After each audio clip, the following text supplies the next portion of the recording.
Parce qu'en assurance, ce qui compte le plus, c'est d'être là quand ça compte pour vous. Promutuelle Assurance est heureux d'être là partout avec les auditeurs de cette émission. Fiers de protéger les biens des Québécois depuis près de 170 ans aux quatre coins du Québec.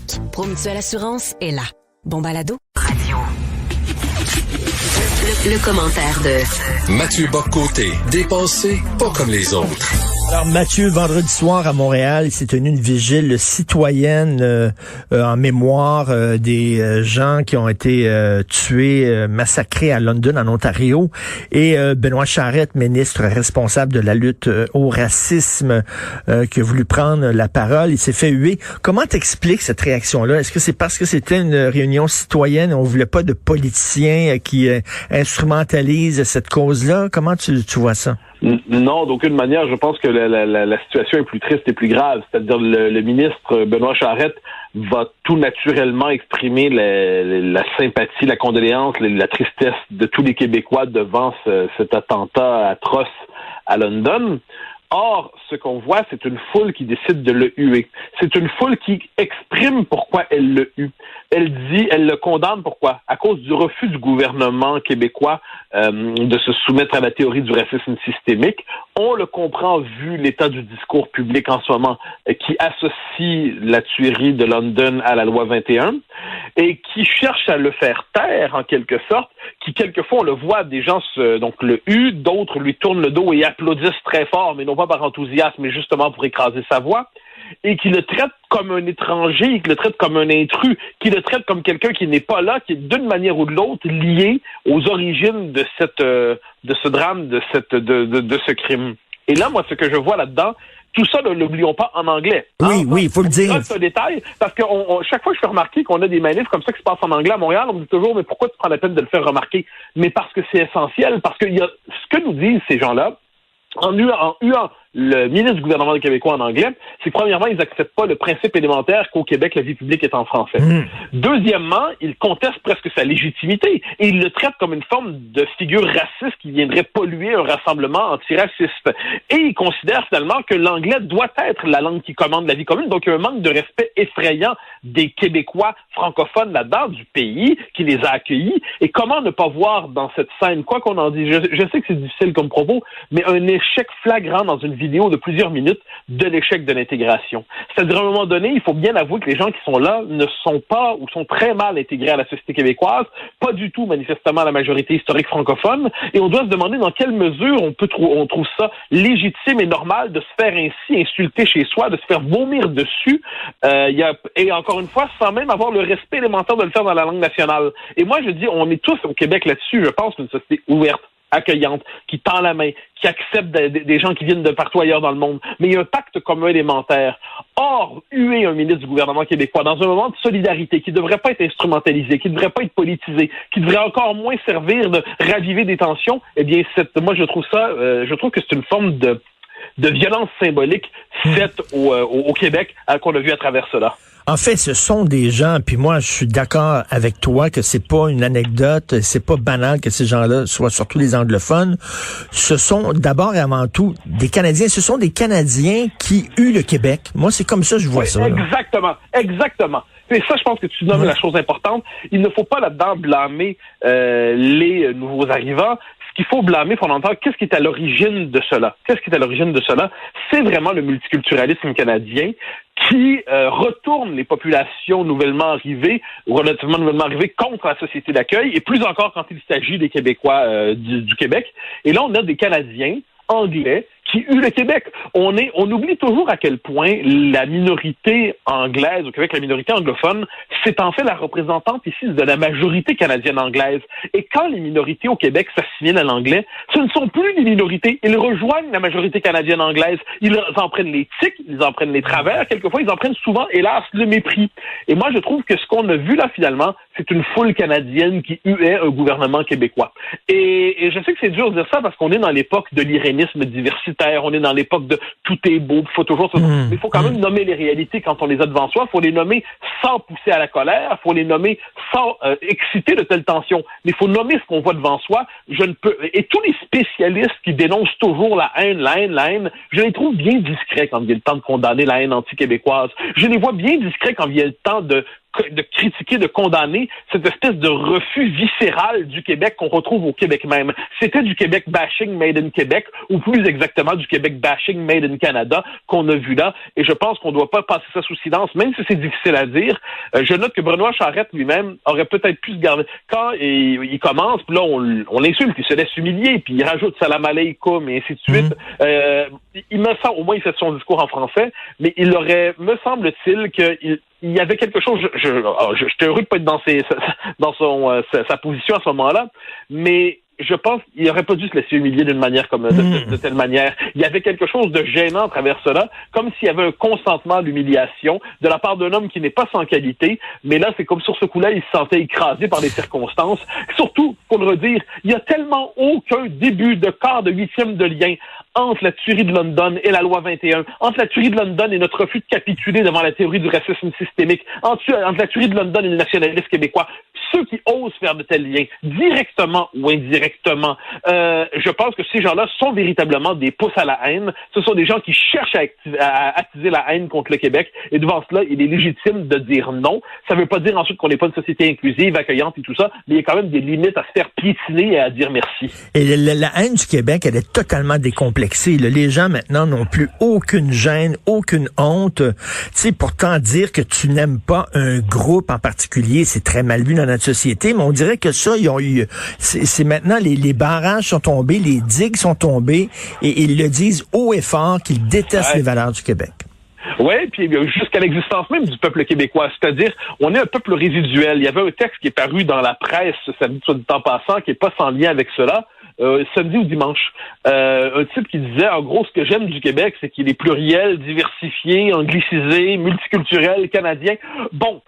Il y a encore des Québécois francophones, ils sont dans le portrait. Je les haïs pas pour eux qu'ils fassent partie du portrait, mais pas trop, s'il vous plaît. Mais pas trop, s'il vous plaît. Et là, c'est fou à quel point cette espèce de discours se normalise. Il y aurait quand même, c'est comme si on disait l'Italie est trop italienne, la Hongrie est trop hongroise, la France est trop française, l'Irlande est trop irlandaise. Bon, on trouverait que ça n'a pas de sens. Mais au Québec, on peut dire qu'il y a trop de Québécois francophones au Québec. C'est un obstacle à la diversité, c'est un obstacle à l'inclusion, c'est un obstacle à l'ouverture.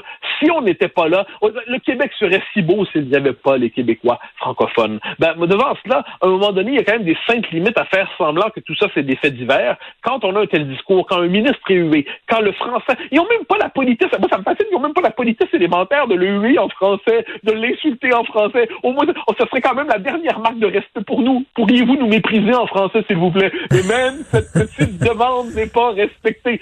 Ça en est quand même fascinant. Donc, non, je pense que ce qui s'est passé vendredi soir est important et on doit le noter. On doit le noter avec tout en rappelant qu'on doit être une société inclusive, libérale, accueillante et tout ça, mais on doit quand même voir ce qui s'est passé là et on ne doit pas passer la haine anti-québécoise sous silence. Cela dit, quand est-ce que les Québécois vont arrêter de se faire gifler? Quand est-ce que les Québécois vont arrêter de se faire insulter comme ça? Tu connais la formule, je pense que c'est dans le film de mémoire, c'est dans le film Il Divo. Ça se fait sur le film sur Andreotti, le politique italien. Il y a une réplique qui m'avait beaucoup plu, ça fait 15 ans, j'ai vu ça, je pense, il y a une réplique qui m'avait amusé. C'est Andreotti qui dit notre Seigneur, dans sa bonté, nous a demandé de tendre l'autre joue, et dans sa sagesse, ne nous a donné que 2 joues.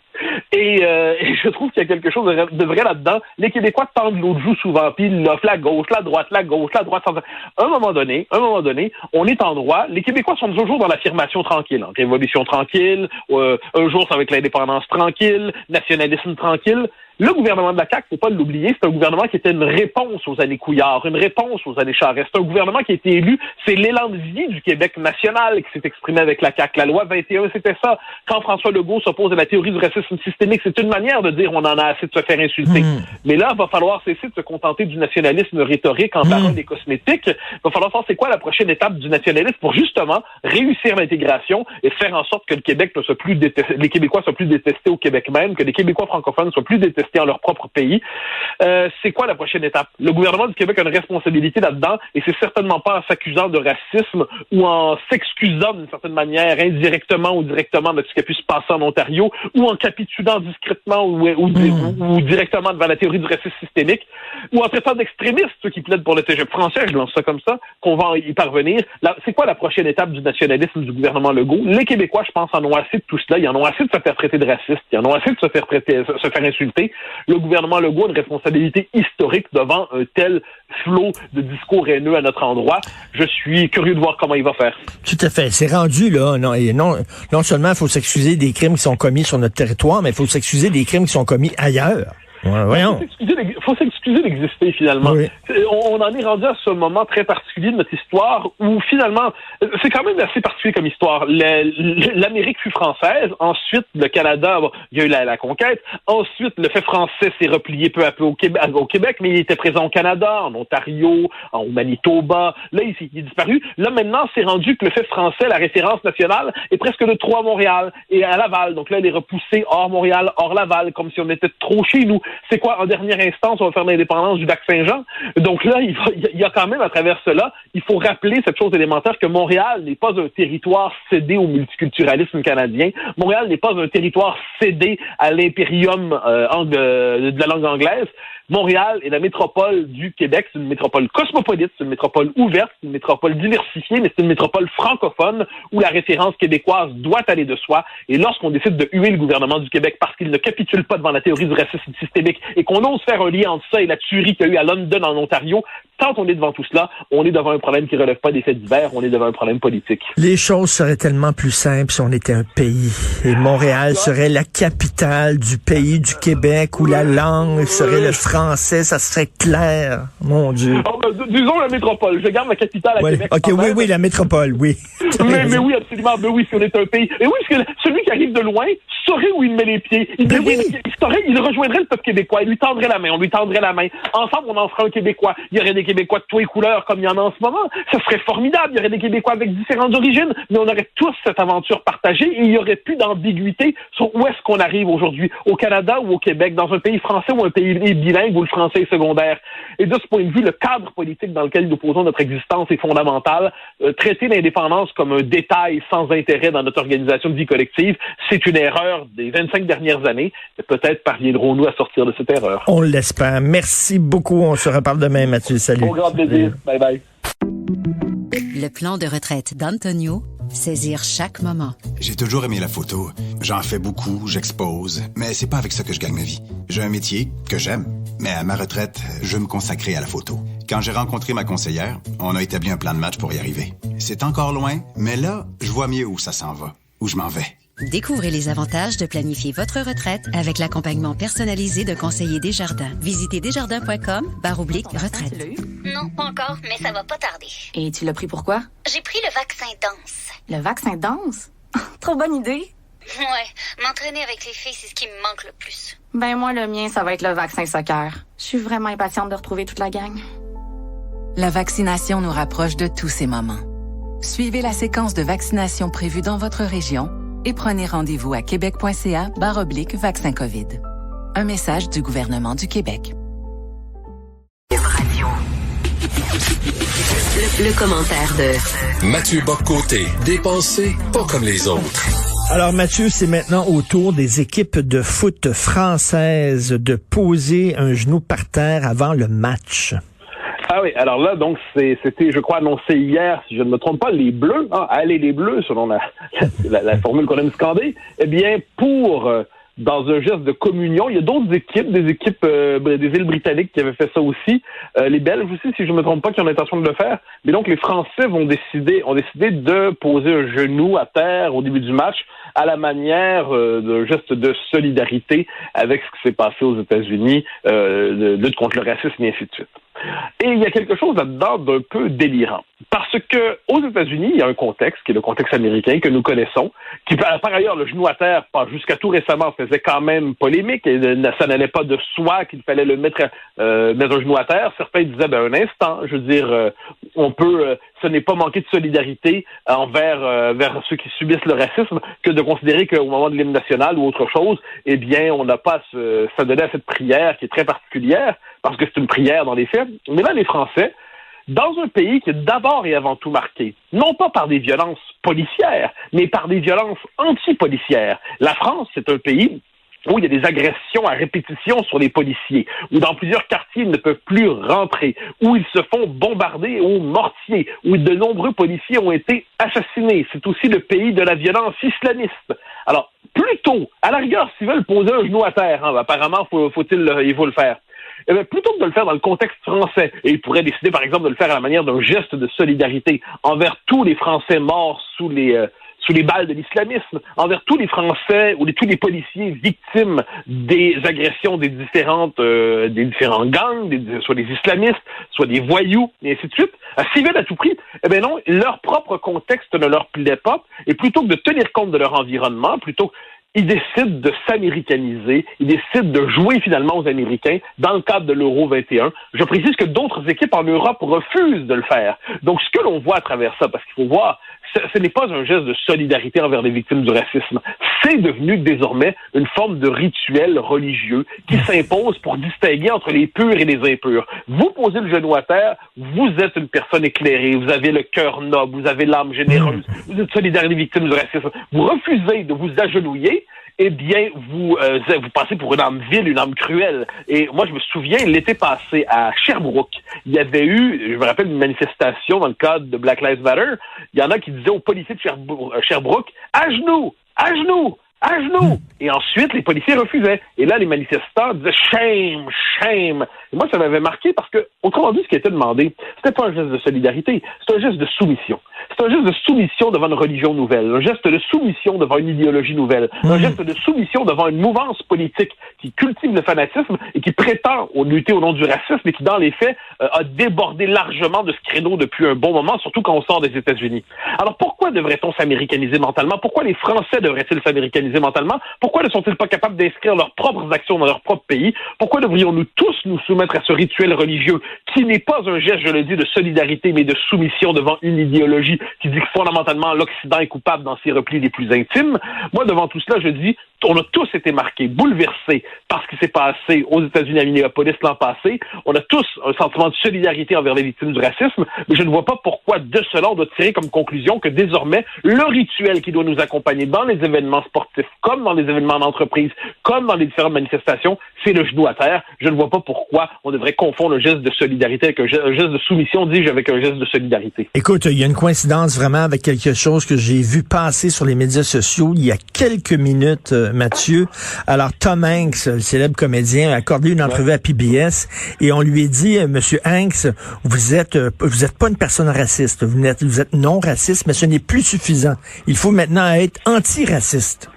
Ouais, mais ça, c'est la formule d'Ibram X. Kendi. Hein. Ça m'amuse. Mais ça, c'est fascinant à quel point les idées mènent le monde. Hein. C'est pas pour rien que c'est le titre de mon balado. Je veux dire, Ibram X. Kendi a cette formule. Ce n'est plus suffisant de ne pas être raciste, il faut être antiraciste. Et là, Ibram X. Kendi nous dit c'est quoi le programme? Qu'est-ce que ça veut dire être antiraciste? Et là, ça veut dire céder, dans les faits, à une forme de multiculturalisme extrême, à une forme de racisme anti-blanc, à une volonté de démanteler l'universalisme, à une volonté de faire tomber la culture commune, à une volonté de penser les sociétés d'abord sur le prisme racial.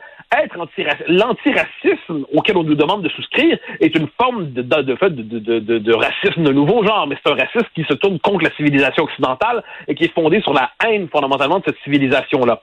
Cette formule-là, depuis 1 an, elle est répétée partout. Récemment, je me moquais de l'ordre des nutritionnistes canadiens ou des diététiciens canadiens qui nous parlaient du fait qu'apparemment il y avait un lien entre le guide alimentaire canadien et puis le racisme systémique. Ben, cette phrase-là était dans leur machin, dans leur phrase, puis ils ont référé au texte d'Ibram X. Kendi, pas au livre, mais c'est probablement qu'il n'avait pas eu le temps de le lire.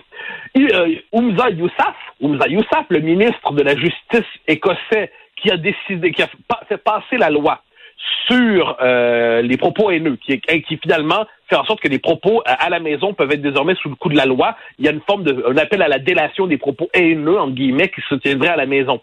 Lui-même, dans un discours qu'il a fait juste après Black Lives Matter, les événements de juin dernier, eh bien, a dit, c'est la même phrase-là. Cette phrase-là est devenue une formule rituelle de notre temps. Ce n'est pas assez de ne pas être raciste, il faut être antiraciste. Quand on regarde ce qu'ils veulent dire par être antiraciste, dans les faits, c'est autrement dit, tant qu'on n'aura pas poussé l'autocritique, l'autoculpabilisation, jusqu'à une forme d'expiation une forme d'expiation sans rédemption, de haine de soi, de mortification symbolique, d'autodestruction mentale, pour prouver qu'en fait on est véritablement de bons alliés, d'honorables ancêtres du monde de demain, pour reprendre la formule cette fois-là d'une autre auteur de cette mouvance, eh bien on ne sera pas un véritable antiraciste. Quand on accepte cette logique-là, quand on accepte cette formule-là, quand on accepte cette prière en fait, cette injonction religieuse, on bascule sous l'empire moral, non pas des antiracistes, ce ne sont plus des antiracistes, ce sont ceux que j'appelle les racialistes. Eh bien ça, c'est consentir à cela. Donc de ce point de vue, je ne sais pas comment Tom Hanks a répondu à cela, mais cette formule, cette injonction, elle est partout. Il faut savoir y répondre en sachant décoder les termes, en sachant décoder ce qu'elle veut dire. Ah, mais Tom Hanks, comme n'importe quel autre comédien, a dû dire, vous avez raison. Écoute, dans le Figaro, mon journal européen préféré, dans lequel d'ailleurs tu écris, tu es chroniqueur régulier, et on a publié une entrevue passionnante avec Rachel Kahn. Rachel Kahn, elle est actrice, elle est scénariste, elle est auteure, c'est une femme avec de multiples talents, elle est noire, et elle a dit, le discours victimaire des pseudo-antiracistes m'est insupportable, et elle a aussi dit dans cette entrevue-là, les individus qui emploient le terme racisé ont une nostalgie du mot race, une nostalgie des ghettos. Ah ben oui, absolument. Rachel Kahn, que je reçois à mon émission la semaine prochaine, pour la petite histoire, elle a écrit un très beau livre, Racé.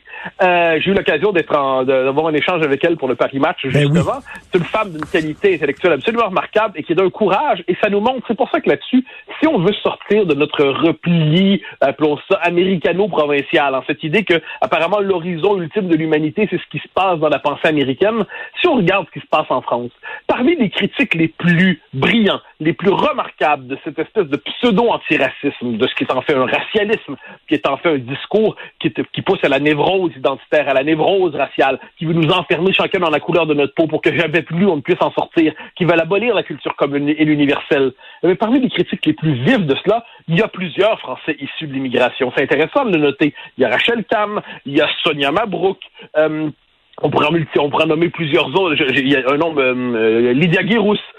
D'autres noms pourraient nous venir à l'esprit assez rapidement. Une qui a écrit Nostalgériade, j'ai pas son nom en tête en ce moment, mais on pourrait en trouver plusieurs. Donc, en France, parmi les figures les plus critiques de ce mouvement, plusieurs sont issus de l'immigration et ont embrassé magnifiquement la culture française, l'ont embrassé au point de devenir eux-mêmes d'ardents patriotes français, puis ils disent « Je n'accepterai pas le mauvais rôle que vous me réservez, c'est-à-dire celui de la victime éternelle du grand méchant homme blanc dominant. » Quand on lit, par exemple, le livre de Sonia Mabrouk, Insoumission française, c'est une critique vive de la part d'une femme qui est par ailleurs très présente dans l'espace public. Elle anime à CNews, à Europe 1, elle fait d'entrevues politiques du matin Europe 1. Une critique très vive, très forte, très courageuse de ce discours. Évidemment, le prix à payer quand des figures issues de l'immigration s'approprient de cette critique du racialisme, on va les accuser de trahison raciale. Ben écoute, de service. Rachel Kahn dit, lorsque des Noirs antiracistes, eux autres, ils présupposent que je pense comme eux. Mais elle dit, quoi, je pense comme vous parce que je suis noir? Quoi, tous les Noirs doivent penser pareil? Mais c'est complètement ridicule. Ben, Rokhaya Diallo l'a attaqué en Rachel Kahn. Rokhaya Diallo, qui est cette militante pseudo-décoloniale, qui est en fait célébrée par la presse américaine progressiste, les différentes Pravda du régime diversitaire américain, le Washington Post, je pense, c'est là qu'elle écrit, si je me trompe pas, à moins que ce soit le New York Times, un des deux. Et elle avait dit, c'est une noire Yabon Banania. Yabon Banania, autrement dit, oui. Elle jouait le rôle de l'esclave de maison, et l'autre, elle a dit, un instant, c'est une insulte raciste que vous faites là. C'est une insulte raciste. Mais ce qui est fascinant chez nos racialistes aujourd'hui, c'est pseudo-antiracistes, mais qui sont en fait des racialistes, des gens qui deviennent la caricature de ce qu'ils prétendent combattre. Et dans les faits, leur premier critère pour évaluer quelqu'un, c'est la couleur de peau. Et là, ensuite, ils vérifient si on a les bonnes idées en fonction de la couleur de la peau qui est la nôtre. Or, quand on retrouve, il y en a, faut pas l'oublier, il y a des gens qui s'intègrent à nos sociétés, mais quand ils sont devant des Kabyles, quand ils sont devant des Arabes, quand ils sont devant des Noirs, des Asiatiques, qui se sont pleinement intégrés aux sociétés occidentales et qui participent avec leur histoire familiale, ils ont leurs préférences. Personne ne leur demande d'oublier leurs parents, personne ne leur demande d'oublier les saveurs de leur enfance, personne ne leur demande demandent d'oublier leur famille. Mais ils ont pleinement embrassé soit la France, soit le Québec, soit d'autres pays. Eh bien, ils se font accuser de trahison raciale. Eh bien, moi, c'était logique de trahison raciale. Pour moi, ça, c'est du racisme.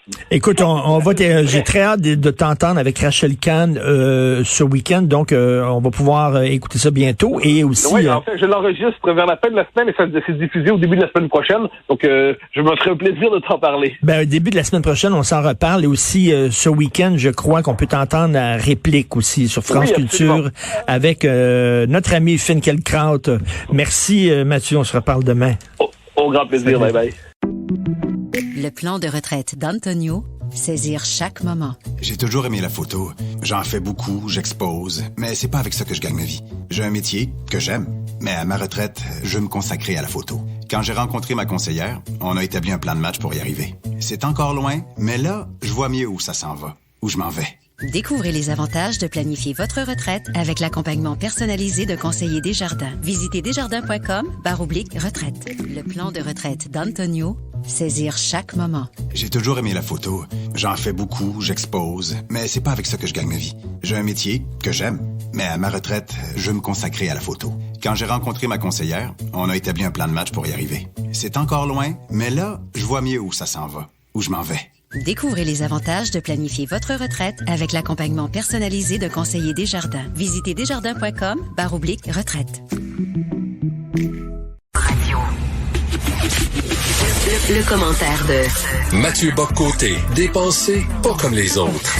Mathieu, est-ce que tu es bien assis? Oui, ça m'arrive. OK. Tout moins pour l'instant. J'ai un scoop pour toi, puis tu vas tomber en bas de ta chaise. Alors, Justin Trudeau, c'est pas rien, là, c'est le premier ministre du Canada, a dit que le Québec, sa langue officielle, c'est le français. Justin Wow. Non, mais il arrive en ce monde que les gens constatent que 2 + 2 = 4. C'est pas mal. C'est-à-dire, des décennies après la loi 22 de 1974, après la loi 101 de 1977, après des années de combat, pendant que son père s'y opposait, pendant que lui-même s'y opposait, et finalement, il y a une reconnaissance tardive de notre existence. C'est pas mal, mais c'est assez. Ce qui est amusant, en fait, premièrement, on nul besoin de sa permission pour exister. Mais ce qui est intéressant, c'est que moi, j'ai souvent pensé que le Canada nous combattrait ardemment jusqu'à ce qu'il ait l'impression de nous avoir vaincus. Et alors, il nous reconnaîtrait à la manière d'une minorité bibelot, à la manière d'une communauté décorative dans l'ensemble canadien. Lorsqu'il sera parvenu à en finir avec le peuple québécois, soudainement, il lui sera une place. C'est un peu ce qui s'est passé, soit dit en passant, avec les francophones à la grandeur du Canada. D'abord et avant tout, le Canada a tout fait pour les assimiler, les angliciser. Et une fois qu'il y est parvenu, il a offert généreusement le masque à oxygène pour leur dire « Tenez bon, nous avons besoin de vous dans le portrait ». Alors, il n'est pas encore parvenu à en finir avec le Québec, ça, on le sait, on est encore là. Mais manifestement, le sentiment qu'ont les fédéraux d'avoir vaincu le nationalisme québécois, d'avoir évacué la question de l'indépendance, d'être devant aujourd'hui un gouvernement nationaliste à Québec, mais qui accepte le cadre canadien, dont on peut se permettre des concessions symboliques de circonstances, parce que nous ne sommes plus menaçants dans leur esprit. Le redeviendrait-on menaçant dans leur esprit, que je ne suis pas certain que nous aurions droit à cette espèce de concession symbolique sans trop de portée politique. Mais est-ce qu'on pourrait dire, là, si je disais, mettons, et tu sais que je n'aime pas Justin Trudeau, je ne le porte pas dans mon cœur, mais si je te disais que c'était quand même audacieux de sa part de dire ça, parce qu'il risque quand même de se mettre beaucoup d'anglophones du Canada anglais à dos, tu répondrais quoi? Oui et non. C'est-à-dire qu'il a effectivement, il va trouver son nouveau Clyde Wells, il va trouver son nouveau Elijah Harper pour avoir des références qui datent de Mich. Donc peut-être est-ce que c'est Mme Wilson-Raybould d'aujourd'hui, il y en aura d'autres. Mais en ce moment, le jeu politique n'est plus le même qu'autrefois. C'est-à-dire qu'il n'y a plus la menace de la sécession, la menace de la séparation. On a l'impression que la question nationale se pose désormais dans l'espace canadien. Pour les fédéraux, c'est un peu ça. Je note que sur la question la plus sensible de la loi 21, qui est le grand geste d'affirmation politique du Québec ces 25 dernières années, soudainement, le désir de compréhension et de réconciliation est beaucoup moins avancé. Donc là, il y a aussi un fait central. C'est que depuis 25 ans, en fait, depuis le référendum, on a cherché à nous faire croire que le français était en bonne santé, était formidable, il était presque pétaradant, le français explosait au Québec, ça allait bien. Or, ce que l'on constate, et là, ceux qui suivaient ces questions-là avec un peu de sérieux depuis 25 ans savaient que la situation était en train de devenir désastreuse. Mais là, elle est à ce point désastreuse en ce moment. La dynamique d'anglicisation est tellement avancée que les fédéraux, et en fait tout le monde, est obligé de reconnaître ce qu'ils contestaient il y a encore 1 an, 2 ans, 3 ans. Une personne avec qui je débat régulièrement dans une émission disait il n'y a pas 2 ans, 3 ans, le français va très bien, ça se porte très bien. Et là, soudainement, oups, le réel frappe. Et lorsque le réel frappe à la porte, et là, c'est la situation. Donc, tous sont obligés de faire semblant de reconnaître au moins le réel pour pas être complètement décalés du débat public québécois, surtout qu'il y a des élections fédérales qui s'en viennent et que Trudeau veut pas avoir contre lui Legault. Mais dans les faits, si les fédéraux voulaient véritablement aider le fait français au Québec. Premièrement, moi, je leur demande une chose, c'est de pas s'en mêler. Autrement dit, assumer que la question linguistique appartient pleinement au gouvernement du Québec. Confier les pouvoirs véritablement en immigration au gouvernement du Québec. Accepter l'idée que désormais, eh bien, la loi fédérale sur les langues officielles est soumise au principe de la loi 101, pas simplement accordée de manière un peu symbolique comme c'est le cas en ce moment. Accepter cette idée que les services fédéraux au Québec sont en français, sauf pour la minorité historique anglaise. Donc, il y aurait des choses à faire si les fédéraux voulaient moins nuire. Mais, cela dit, ce qui me frappe, c'est la capacité qu'ont les fédéraux en ce moment, puis bon, ils ne sont pas les seuls, à présenter comme une immense avancée, ce qui est une forme de reconnaissance de l'existence de la Lune et du Soleil, que 2 plus 2 égale 4, qu'après la pluie, il y a le beau temps. Bon, et là, ils sont capables de dire ça, puis on s'attend tellement à rien d'eux qu'on dit « Waouh, oui, ils vont loin! » Mais c'est effectivement le cul-de-jatte qui parvient à marcher, ça étonne, mais en dernière instance, on est quand même devant une proposition qui est assez limitée, qui est symbolique, qui a peu de portée politique. Mathieu, transportons-nous sur la scène internationale. On sait que la guerre froide s'est terminée en 1989 avec la chute du mur. Tu trouves qu'il y a des nostalgiques de la guerre froide? Oui, ça me frappe un peu dans le monde. Il y a la rencontre aujourd'hui Poutine et Biden. Alors, là, qu'on se comprenne tout de suite, j'ai aucune sympathie pour Poutine ou quoi que ce soit. La question n'est pas là. La question n'est pas de savoir si on aime ou non ce qui se passe en Russie. La question est de savoir si on doit continuer de se représenter le monde comme une forme d'affrontement inévitable entre les États-Unis qui représenteraient le pays qui guide la liberté dans le monde, dans la puissance dominante du monde libre, et de l'autre côté, la Russie qui serait le grand ennemi, le grand méchant contre lequel on doit se braquer. Comme si fondamentalement, on devait rejouer la guerre froide avec d'un côté les Américains, de l'autre les vilains Popov. Or, me semble-t-il, le monde dans lequel nous évoluons aujourd'hui a fondamentalement changé. Nous évoluons dans un monde désormais multipolaire. Un monde multipolaire, c'est-à-dire que des puissances longtemps oubliées qui ressurgissent, la Chine est la première d'entre elles, mais ce n'est pas la seule. Il y a l'Inde, évidemment, l'Amérique du Sud qui peu à peu prend forme politiquement. Il y a la question de la montée de l'islam, il y a des vagues migratoires qui déferlent sur l'Occident. Donc, on est dans un monde qui n'est plus celui de la guerre froide, et je trouve qu'il y a quelque chose de caricatural à s'imaginer que Poutine est l'héritier de Staline, au sens où il rêverait de faire défiler les tanks de l'armée russe, de l'armée rouge, autrement dit, à Berlin, à Paris. Si j'étais en Lettonie, si j'étais en Estonie, si j'étais en Lituanie, si j'étais en Ukraine, je m'inquiéterais avec raison des Russes. Je m'en inquiéterais beaucoup. Mais d'un point de vue global, nous ne sommes plus dans une lutte à deux entre Washington et Moscou pour la domination du monde. Et quand on cherche à tout prix à présenter ça comme une espèce de lutte à deux dans les circonstances, une espèce de moment de vérité, j'ai l'impression qu'on est décalé. Mais quand même, là, il veut ramener la grande Russie, là. Il veut redonner aux Russes la fierté de l'époque où la Russie est un empire. Faut nuancer là-dedans, c'est-à-dire s'il veut redonner si la Russie prétend être une forme d'empire régional qui prétend que sur son territoire il y a elle veut exercer une influence dominante, il n'y a pas de doute là-dessus. On est en droit de s'en méfier, hein, je le dis aussi. Mais cela dit, je constate simplement que si la Russie veut faire cela, la Chine veut faire cela aussi. Et quant aux États-Unis, c'est surtout ça l'élément à travers ça. C'est-à-dire, comme je dis, critiquer la Russie avec plaisir. Hein. Mais je trouve que les États-Unis se la donnent un peu trop facile comme puissance dominante du monde libre. Je veux dire, depuis, me semble-t-il, 2003, hein, depuis l'invasion de l'Irak, et depuis ce qui a suivi, les États-Unis, globalement, ont fait une politique internationale qui a été plus désastreuse qu'autre chose. En plus, autre exemple sur la question de l'OTAN, parce qu'on parle beaucoup du rôle de l'OTAN. Le monde a changé, on le voit à travers la question de la Turquie. Moi, ça me fascine. La Turquie, c'était un allié au temps de la lutte contre l'URSS. Très bien. Donc, la Turquie était dans l'OTAN.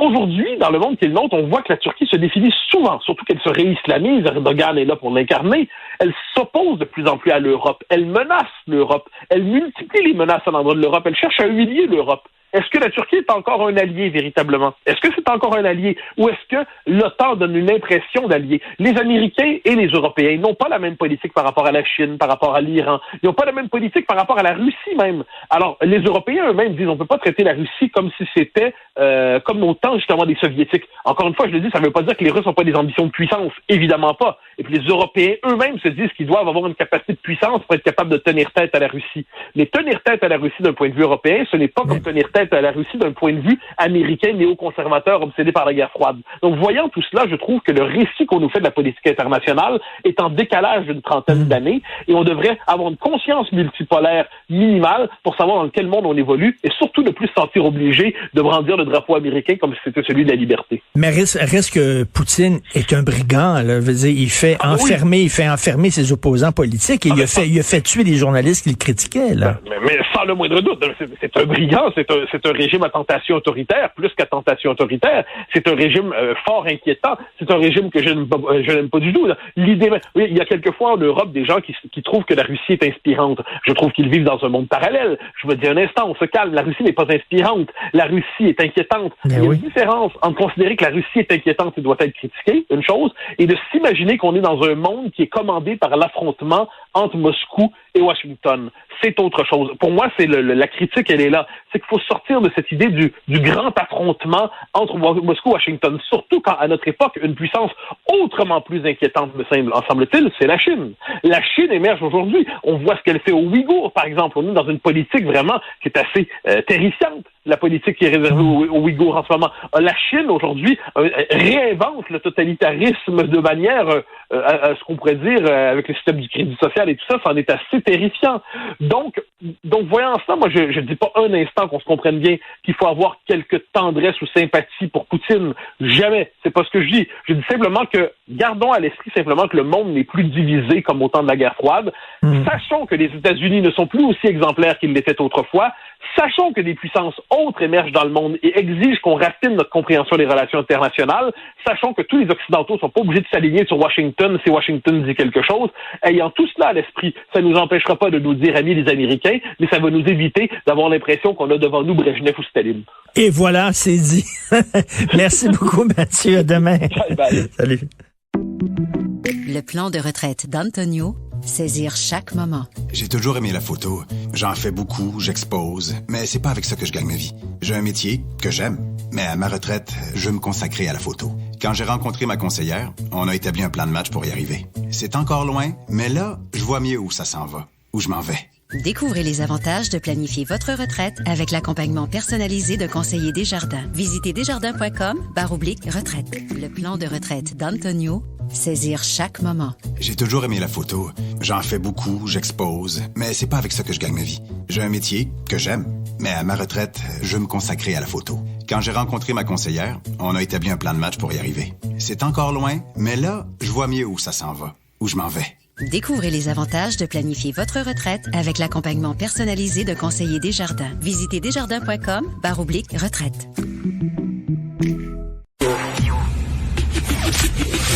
Le commentaire de Mathieu Bock-Côté, dépassé pas comme les autres. Alors Mathieu, je sais que tu veux parler d'Éric Duhaime, mais tout d'abord, je veux te remercier vraiment du fond du cœur pour le texte que tu écris sur notre ami commun David Ouellet aujourd'hui. Tu lui rends hommage. Je veux le dire aux gens, on a un ami commun, toi et moi, qui un cancer en phase, tu sais, un cancer incurable et tout ça. Et on a soupé avec lui samedi dernier. T'es venu à la maison, on a un ami commun, et je croyais, écoute, je me disais, j'appréhendais cette soirée-là en me disant ça va être une soirée qui est quand même lourde, là.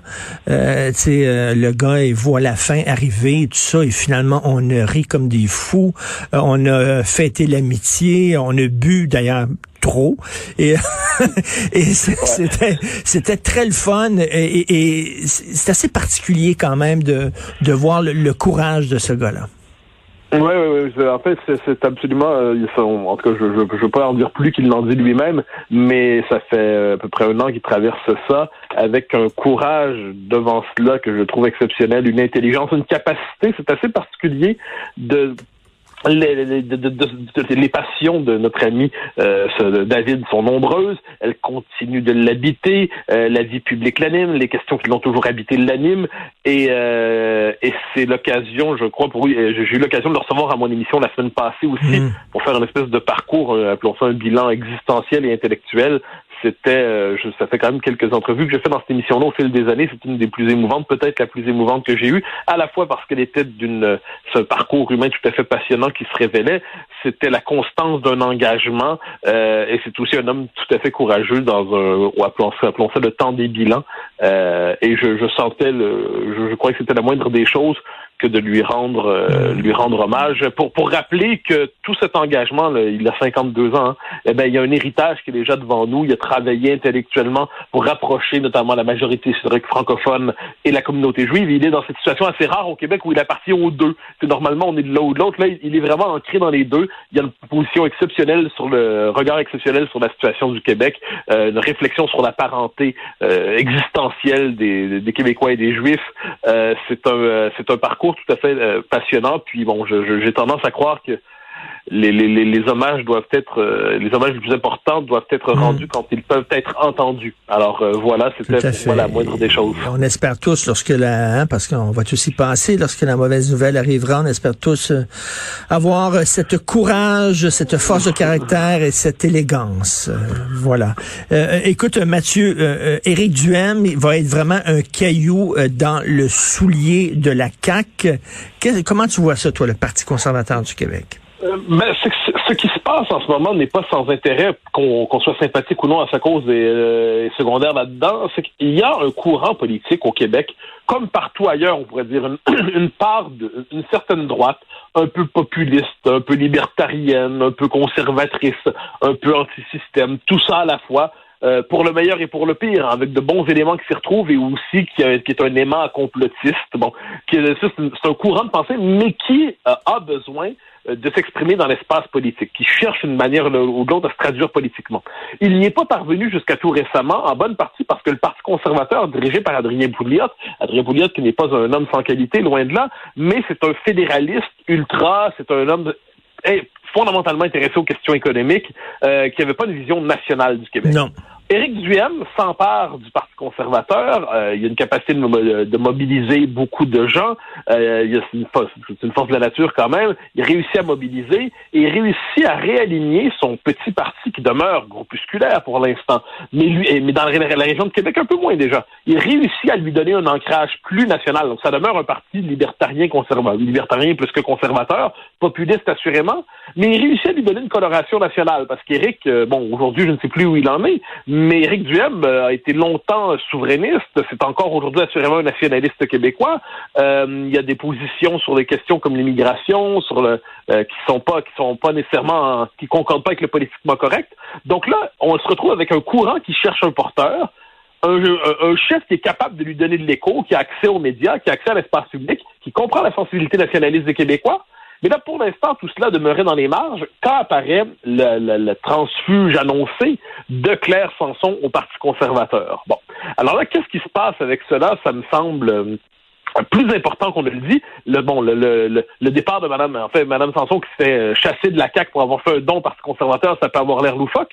Mais dès lors que Mme Sanson se rallie au Parti conservateur, ça donne une présence parlementaire au Parti conservateur de Duhaime. Et surtout, ça lui donne le droit de demander, à tout le moins, d'être présent au prochain débat des chefs. Parce que normalement, pour être au débat des chefs, il faut avoir fait élire un député sous sa bannière. Donc là, un transfuge, ça ne compte pas. Mais ça, c'est une réponse technique, c'est une réponse juridique, c'est une réponse administrative. Sur le plan politique, si Duhaime, aux prochaines élections, avec son parti, réussit à être deuxième dans la région de Québec, comme on le voit à certains endroits, réussit à pousser à 5-6%, réussit à devenir, en l'espace d'une élection, une forme de QS de droite, ce qui n'est pas impossible, eh bien, dès lors, quoi qu'on en pense, Duhem et son Parti conservateur pourraient dire on tient à participer au débat, on tient à être présent au débat, on tient... Bon, et ce n'est pas impossible qu'il y parvienne dans de telles circonstances.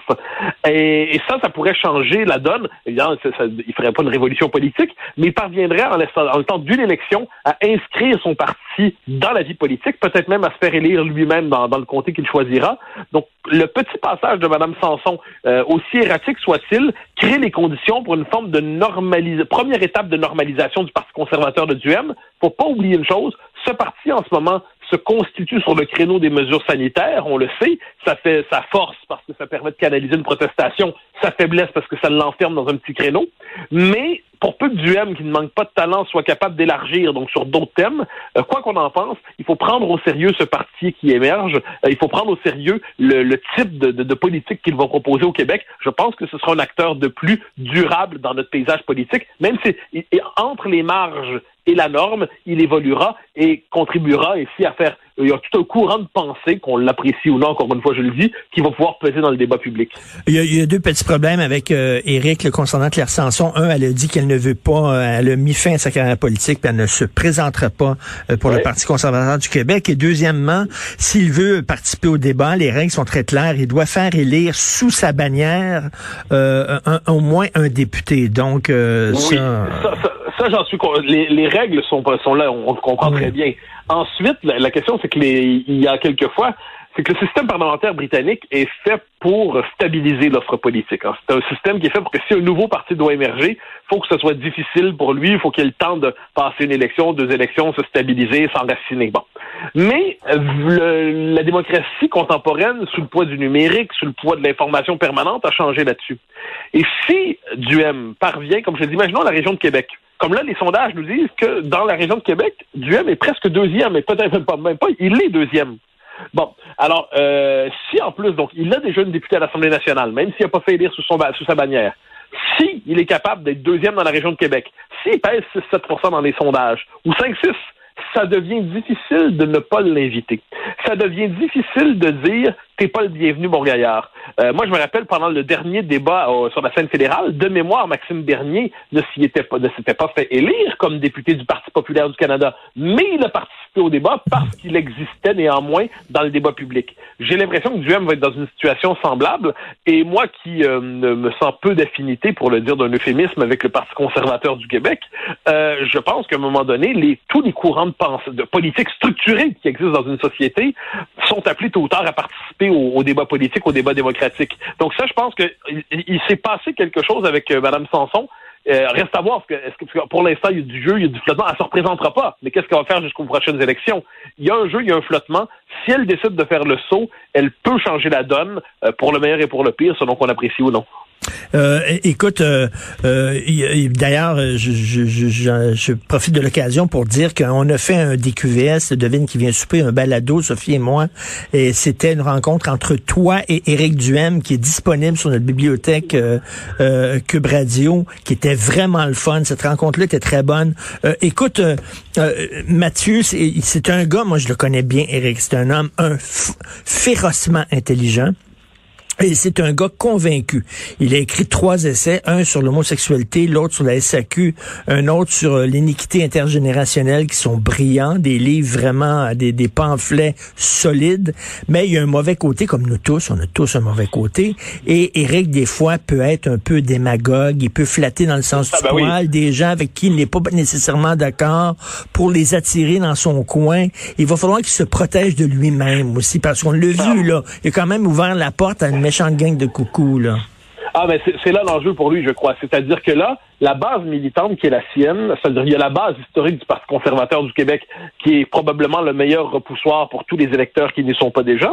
Ensuite, il y a la mouvance dite conspi ou complotiste ou tout ça, qui cherche un vecteur politique, puis va probablement chercher d'une manière ou de l'autre à l'investir, et lui-même pourrait se dire un peu comme Bernier, voilà des gens qui cherchent des alliés, j'ai besoin d'alliés, je leur ouvre la porte. Donc, il va devoir résister à la tentation d'embrasser le premier allié venu. Mais ensuite, je pense que s'il calcule sur une et deux élections, l'espace de croissance pour lui, c'est une forme, c'est bête à dire, moins de conservatisme au sens propre que de populisme à la québécoise, un espèce de petit populisme à la québécoise. Et ça, c'est un espace de croissance potentiellement pour lui, mais il doit résister effectivement à la tentation de se laisser happer par tous les courants toxiques qui, d'une manière ou de l'autre, voudraient s'approprier son initiative politique. Mais ça exige pour lui la tentation démagogique, tous les hommes politiques l'ont d'une manière ou de l'autre. Ça, je pense qu'il n'y a aucun doute. Chez Éric Duhem, il y a le style populiste, il y a le style tribunicien, il y a le style contestataire. Et bien, ce style-là peut quelquefois exacerber la prédisposition à la démagogie. Manifestement, il n'est pas étranger à cette tentation, disons ça comme ça. Et sera-t-il capable de la combattre? C'est un homme intelligent. Sera-t-il capable de ne pas accepter tous ceux qui veulent se rallier à lui? Alors, ils peuvent bien voter s'ils veulent, mais de dire cette mouvance-là, non, cette mouvance-là, non. Ça, c'est autre chose. Sera-t-il capable de désavouer les fous qui vont vouloir l'embrasser? Ça, c'est une chose importante. Et je pense que la fameuse question du vaccin, et là, il est dans une position un peu ambiguë. Parce qu'il dit, moi, je vais me faire vacciner, très bien, mais je reconnais la liberté vaccinale. Ben oui. OK. Mais est-ce que, mettons que tu reconnais le droit aux gens de ne pas te faire vacciner. Peux-tu néanmoins dire que tu penses que les gens devraient se faire vacciner? Ben oui. Ils ont intérêt à se faire vacciner. Ensuite, tu peux dire, ceux qui le font pas, je l'accepte parce qu'on est en société libérale. Puis bon, en dernier tu as tellement raison. Je l'accepte, mais je vous encourage à vous faire vacciner. Il aurait dû avoir cette phrase-là et il l'a pas tenue. Pourquoi? Parce qu'il sait que ça aurait rebuté cette gang-là qui voulait séduire.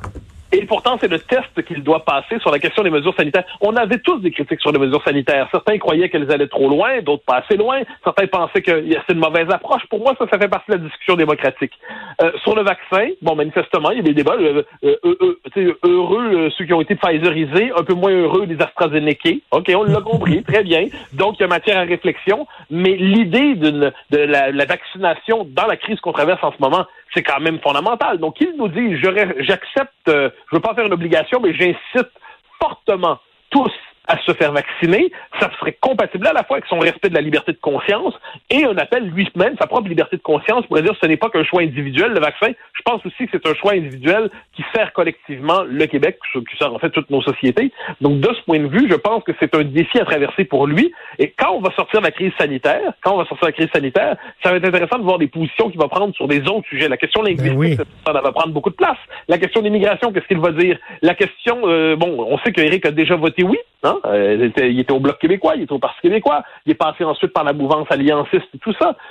Quand on lui posera la question, moi je l'avais posé lors de notre balado, devine qui vient souper, j'ai demandé, tu veux pas de référendum, t'en veux pas, ok, j'ai compris. Tu veux pas te prononcer, j'ai compris, mais si on te force, s'il y en a un, tu votes comment? Je me souviens très bien qu'il s'est mis à danser le cha-cha-cha, ou il s'est mis à faire des espèces de pirouettes olympiques pour éviter de répondre. Il va devoir répondre à cette question-là. Si il est contraint. François Legault a dû répondre. Et sa réponse, peut-être qu'il la regrette encore aujourd'hui, François Legault. Lui va devoir nous dire, si jamais ça se posait, qu'est-ce que tu ferais? Pas tout de suite, mais donc il va devoir clarifier ses positions sur tout ça. Comment sa coalition va-t-elle tenir? Il n'en demeure pas moins que c'est un homme de talent, qui rencontre une circonstance avec la défection de Mme Sanson, qui rencontre une crise qui lui permet d'émerger. Reste à voir ce que ça va donner, mais on devrait éviter de balayer ça du revers de la main. Ce n'est pas sans signification politique ce qui se passe autour du petit parti conservateur. Il est intelligent, il est nationaliste, il peut être populiste et démagogue. Est-ce que c'est notre Éric Zemmour? Non, je pense pas. Ils n'ont pas du tout le même profil. Je pense que c'est dans un cas, on est avec c'est un écrivain, c'est un éditorialiste, c'est pas un activiste.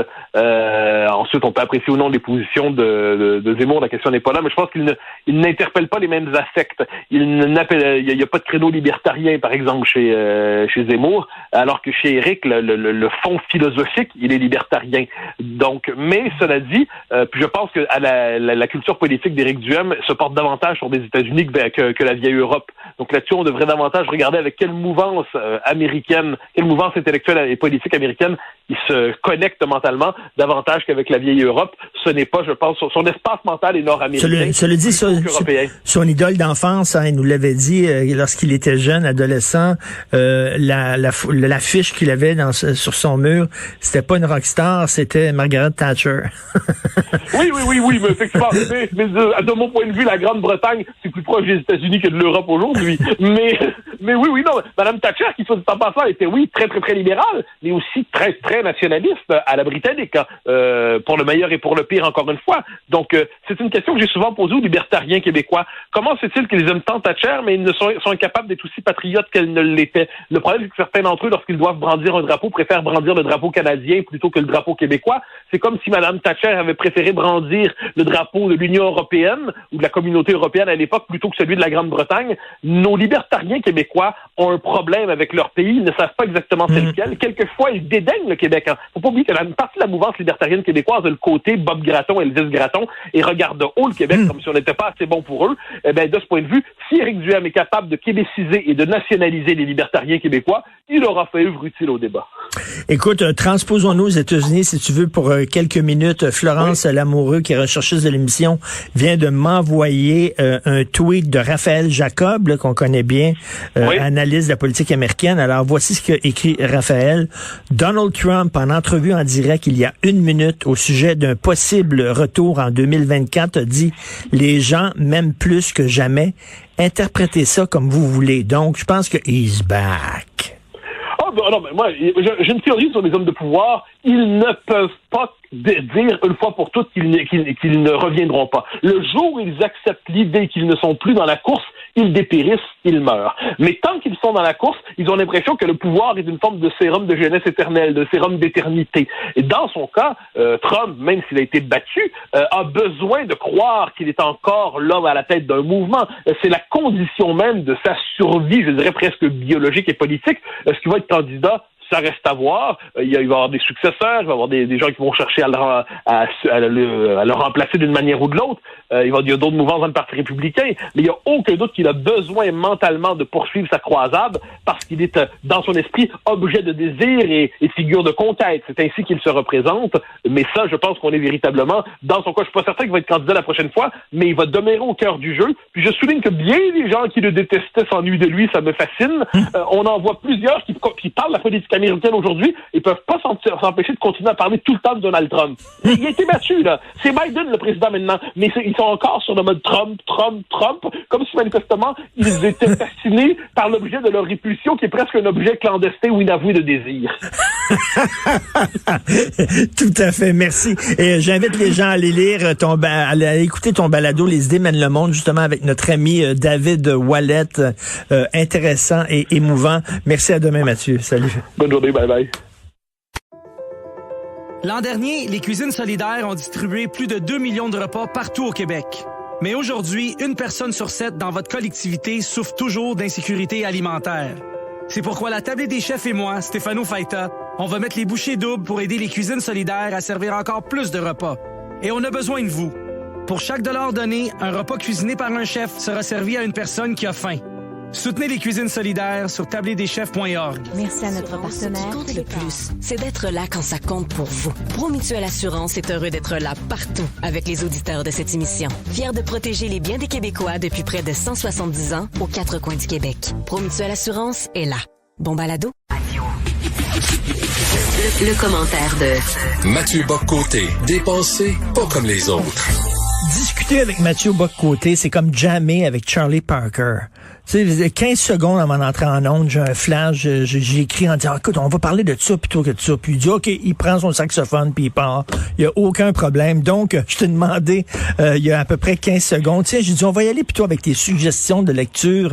Mathieu, c'est notre dernière rencontre avant les vacances d'été. Je discutais tantôt avec Christian Rioux, je sais pas si t'as entendu, mais je parlais de cette biographie de Champlain qui, paraît-il, est extraordinaire par David Hackett Fischer. Fischer, c'est remarquable. Tu l'as lu? Bien sûr. Non, c'est remarquable. En fait, ça permet de revisiter le rêve, Rioux t'en a parlé, qui habitait Champlain dans sa vision de l'Amérique et qui va finalement féconder toute la vision, toute l'histoire du Québec dans le rapport notamment aux Amérindiens, mais pas seulement. Donc ça retrace Champlain comme une véritable figure fondatrice dans l'histoire des Amériques et qui marque l'originalité de la trace et de la marque française dans ce coin d'Amérique qui est le nôtre. C'est assez spécial que ça prenne un Américain pour connaître Champlain comme ça, hein? Ah, mais c'est le drame de notre histoire. Ça prend souvent des Américains ou des Français pour nous raconter notre propre histoire. Les Québécois ne se racontent plus leur propre histoire quelquefois. Donc, ce qui fait en sorte que, il y a eu parmi les grands historiens de la Nouvelle-France, il y a eu Francis Parkman, il y a Champlain, plutôt Hackett Fischer, qui nous a fait cette belle histoire, cette belle biographie de Champlain. Et les Gilles Havard qui est un Français, nous raconte aujourd'hui l'histoire des coureurs des bois, l'histoire de l'Amérique française. Donc, les Québécois, quelquefois, peinent à se raconter eux-mêmes leur propre histoire, ce qui est terrible, parce que c'est une histoire qui a sa part, évidemment, qui a sa part triste, nous la connaissons, mais qui a aussi sa part glorieuse. Et si on plonge vers la Nouvelle-France jusqu'à aujourd'hui, je pense qu'on est rendu à un moment de notre histoire où il faut redécouvrir la Nouvelle-France. Au-delà des récits enchantés d'hier, mais aussi au-delà de la mémoire misérabiliste qu'on en a aujourd'hui, il y a un moment fondateur pour nous, puis à ce moment précis de notre histoire où on se questionne sur nos rapports avec les Amérindiens, avec les Autochtones, eh bien, la mémoire de la Nouvelle-France nous permet de voir pourquoi notre histoire n'est pas celle des Anglo-Saxons, pourquoi nous n'avons pas eu le même rapport, par exemple, avec les Autochtones, et pourquoi, pour nous-mêmes, il y a une vision française de l'Amérique que nous avons portée et qui nous porte encore, qui a porté Honoré Mercier, qui a porté René Lévesque, qui a porté Bernard Landry, qui nous porte encore aujourd'hui. Alors, quelles sont tes suggestions de lecture d'été? Toi, j'imagine que t'es le genre, toi, l'été, tu mets pas ton cerveau à off. Il y a des gens qui disent, l'été, je vais lire rien que des romans policiers. C'est pas ton genre. Non, pas vraiment. Non, moi, j'ai mon propre plan de lecture d'été, mais je vais d'abord en suggérer d'autres avant de confesser mes propres péchés. Alors, ce que je suggère à nos auditeurs, c'est de se plonger dans l'œuvre d'un écrivain français que je trouve exceptionnel, qui a été un peu oublié ces dernières années, qui est revenu en Pléiade l'an passé et qui est à la fois un grand écrivain, mais c'était aussi un grand journaliste, un grand reporter. Il a plongé dans le 20e siècle, il l'a embrassé, il l'a mordu, il l'a dévoré de toutes les manières possibles et il l'a mis en récit de la plus belle manière, c'est Joseph Kessel. Joseph Kessel, son œuvre est immense. Je me permets de suggérer quelques titres qui sont ceux qui me touchent le plus de l'œuvre de Kessel. Le premier, qui est peut-être pas son plus connu, mais qui, moi, me bouleverse, Tous n'étaient pas des anges. Tous n'étaient pas des anges, c'est une série de récits, de portraits. Parce que Kessel est à la recherche, lorsqu'il s'intéresse à la bête humaine, non pas de l'ange, non plus qu'au démon. Il est intéressé à la singularité. Il s'intéresse aux figures d'exception, aux figures qui acceptent d'assumer une vie différente, une vie de marge, une vie qui tranche avec les codes de l'ordinaire, que ça donne ensuite de grands bandits, que ça donne ensuite de grands aviateurs, des figures héroïques, que ça donne des révolutionnaires, que ça donne véritablement des individus du monde interlope ou de véritables héros et des pionniers. Kessel a été capable, me semble-t-il, et quand on traverse son œuvre, à la fois celle de journaliste, mais aussi celle d'écrivain, il plonge véritablement dans cette espèce de différence. C'est le contraire, en fait, de la littérature contemporaine qui s'épuise dans l'examen, le grattage des petits bobos. Là, on est véritablement dans une littérature qui, et je le dis sans que ça soit moqueur, une littérature qui a une dimension héroïque. Et j'ai souvent rencontré dans ma vie des gens qui, lorsqu'ils ont rencontré l'œuvre de Kessel, ça a éveillé chez eux une vocation, ou à tout le moins un désir, ou à tout le moins la volonté de se plonger dans son œuvre, et ce qui fait qu'on peut lire Tous n'étaient pas des anges. Il y a un autre très beau livre, son premier, qui est très peu connu, à mon avis, hélas, mais qui est merveilleux, c'est La Steppe rouge.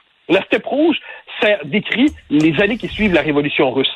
Et ça montre comment, par exemple, quand la révolution surgit dans une société, quand les fondements de l'ordre social se fragmentent, se fracturent, Kessel, lui, qui était très anti-bolchevique à l'époque, Kessel voit comment la mauvaise part de la bête humaine se réveille en temps de révolution, comment des hommes ordinaires peuvent quelquefois devenir des bourreaux, comment des enfants peuvent devenir des monstres, aussi comment de grands idéaux peuvent féconder le monde. Et il y a chez Kessel, donc, il y a cette espèce dans ce portrait, en fait, moi je trouve ça tout à fait exceptionnel. Un dernier, mais je pourrais en suggérer 75 autres, là, mais un dernier que j'aime beaucoup, en fait, je vais te le donner à la manière d'un recueil.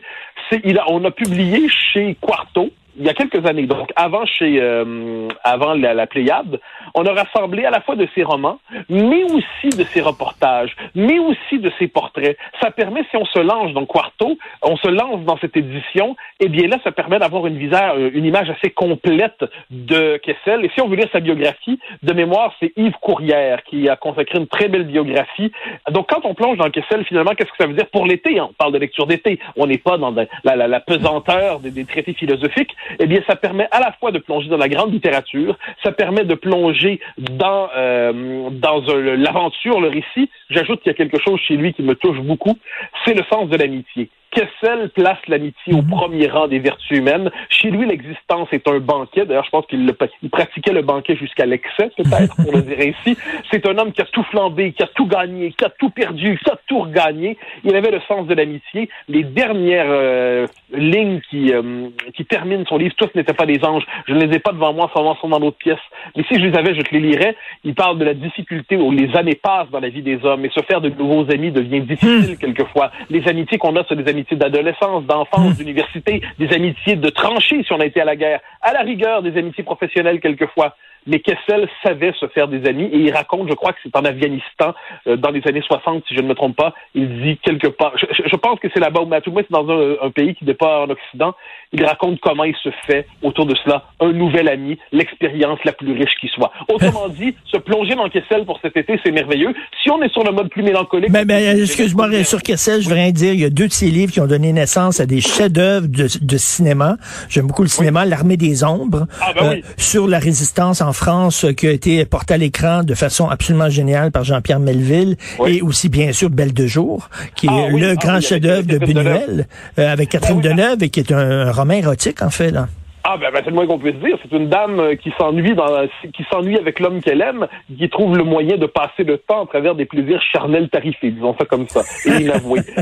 Mais si on touche, ça a parlé de l'Armée des Ombres. Ça, je me rappelle la première fois que j'ai lu ça, je me rappelle la deuxième. Ça m'a bouleversé parce que ça, c'est le récit, mais en temps réel de la résistance. C'est le récit de la résistance, et là, c'est le récit de ces hommes courageux. Ils sont très peu nombreux au début. Ils savent qu'ils risquent tout, ils risquent de tout perdre. Ils ne verront probablement pas la victoire, et pourtant l'honneur les conduit à se battre. Il faut dire que Kessel, avec Maurice Druon d'ailleurs, est à l'origine du chant des partisans, on le sait. Et là, avec cette phrase magnifique qui est un appel au courage dans la guerre et dans le conflit, « Ami, si tu tombes, un ami sort de l'ombre à ta place ».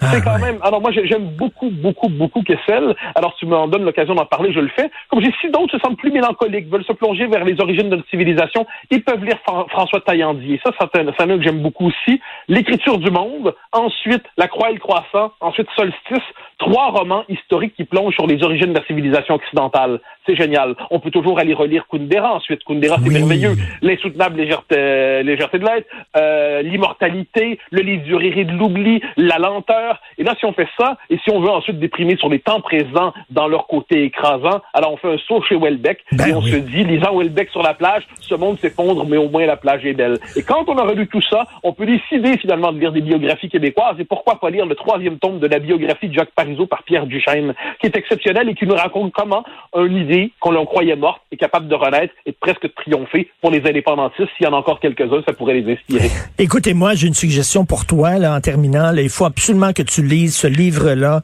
La Révolution racialiste et autres virus idéologiques, par un gars d'ici, Mathieu Bock-Côté, un livre incontournable. Faut que tu le lises. On m'a dit que c'était horrible, que c'était terrible, que c'est un ramassis d'anecdotes qui ne nous apprend rien. À tout le moins, c'est ce que j'ai lu dans la presse. Tenez-vous loin de ce livre, ça pourrait vous choquer, vous bouleverser, et en plus, paraîtrait que l'auteur manque d'empathie. Tenez-vous loin de cet ouvrage, vous osez y plonger, vous pourriez être surpris. Bon été, mon cher Mathieu. Salut, à bientôt. L'an dernier, les cuisines solidaires ont distribué plus de 2 millions de repas partout au Québec. Mais aujourd'hui, 1 personne sur 7 dans votre collectivité souffre toujours d'insécurité alimentaire. C'est pourquoi la Tablée des chefs et moi, Stéphano Faita, on va mettre les bouchées doubles pour aider les cuisines solidaires à servir encore plus de repas. Et on a besoin de vous. Pour chaque dollar donné, un repas cuisiné par un chef sera servi à une personne qui a faim. Soutenez les cuisines solidaires sur tabledeschefs.org. Merci à notre partenaire Québécois.